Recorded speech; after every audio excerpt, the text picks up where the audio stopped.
Well, of course, we need to make it even more interesting. And so we're going to be looking at some problems where we want to simplify fractions that are called complex fractions.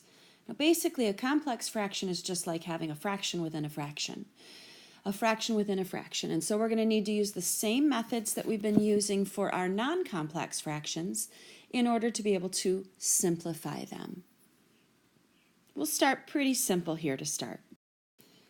So you can clearly see that we have a fraction within a fraction here. We've got 4 over x being divided by 2 over xy. Well, in lesson 4.2, we learned that we could change this to multiplication. So we have 4 over x divided by the fraction on bottom, 2 over xy.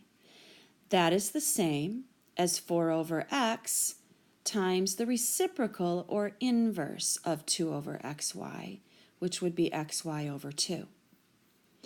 And now we want to do some simplifying, and we can simplify before multiplying.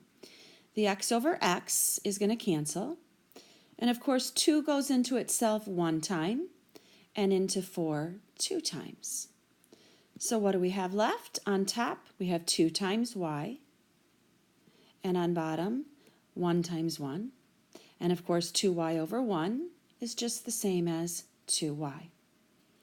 So that's not too bad when we've just got monomials in each of the numerators and denominators of the fraction. But of course we're going to make it more interesting, and we'll do so with some other examples here in a moment.